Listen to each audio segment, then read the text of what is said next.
Hello, എല്ലാവർക്കും സുഖമല്ലേ? ഇവിടെ സാധാരണ ഈ സാമ്പാർ വയ്ക്കുന്ന ദിവസം ഞാൻ കുറച്ച് സാമ്പാർ വയ്ക്കാമെന്ന് വിചാരിച്ചാലും അത് 2 ദിവസത്തേക്ക് വരും കേട്ടോ. ഫസ്റ്റ് ദിവസം ഇഡ്ഡലി സാമ്പാറും ഓക്കെയാണ്, പക്ഷേ രണ്ടാമത്തെ ദിവസം ഇഡ്ഡലി സാമ്പാർ ഒരല്പം പാടാ കേട്ടോ. ആ ടൈമിൽ ഇഡ്ഡലി മാവിൽ ഒരല്പം വെള്ളം ചേർത്താൽ നമുക്ക് ദോശയ്ക്ക് സെറ്റാവും. അതുപോലെ തന്നെ ഈ ഒരു ഫില്ലിങ്സും കൂടെ ആയ മസാല ദോശ സംഭവം സെറ്റ്.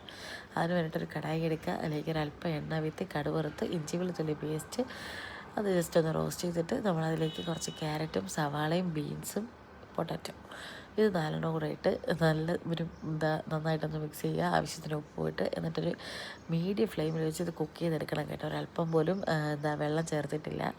എന്നിട്ട് അതിൻ്റെ നന്നായിട്ട് വെന്ത് വരുന്ന ടൈമിൽ ഇതിലേക്ക് നമുക്ക് കുറച്ച് മഞ്ഞൾപ്പൊടി മല്ലിപ്പൊടിയും ഗരം മസാല ആഡ് ചെയ്ത് നന്നായിട്ടൊന്ന് മിക്സ് ചെയ്തിട്ട് നമ്മളിതിലേക്ക് കുറച്ച് തേങ്ങാപ്പാലൂടി ആഡ് ചെയ്ത് കൊടുക്കും കേട്ടോ. തേങ്ങാപ്പാൽ ആഡ് ചെയ്ത് ഒരു 2 മിനിറ്റ് അടച്ച് വെച്ച് കുക്ക് ചെയ്യുമ്പോൾ സംഭവം സെറ്റ് സൂപ്പർ ടേസ്റ്റ് ആയിരിക്കും. പിന്നെ ദോശ കിട്ടുക, പിന്നെ അതിലേക്ക് ഈ ഫില്ലിങ്സും കാര്യങ്ങളും വെച്ച് കൊടുക്കുക. ഒരല്പം നെയ്യ് കൂടി വിതറണം കേട്ടോ ദോശയിൽ. എന്നിട്ട് ഇതേപോലെ ഒന്ന് മടക്കിയെടുക്കുമ്പോൾ സംഭവം സൂപ്പറായിട്ടുണ്ട്. ലച്ചുവിന് ഭയങ്കര ഇഷ്ടമാണ് കേട്ടോ മസാല ദോശയും. സാമ്പാറിൻ്റെ കഷ്ണങ്ങളൊക്കെ പോകാൻ പാടാണ്. അതുകൊണ്ട് കുറച്ച് കറിയും കൂടെ വീത്തി വെച്ചിട്ട് അവിടെ തന്നെ ഇരിപ്പുണ്ട്. അപ്പോൾ കൊടുക്കാം. അപ്പോൾ അത്രയേ ഉള്ളൂ. ചാനൽ ആദ്യമായിട്ട് കാണുന്നവരെ സബ്സ്ക്രൈബ് ചെയ്ത് സപ്പോർട്ട് ചെയ്യാൻ മറക്കല്ലേ. ഇതുപോലുള്ള കുട്ടി കുട്ടി വിശേഷങ്ങളായിട്ട് നമുക്ക് അടുത്ത വീഡിയോ കാണാം. ബൈ.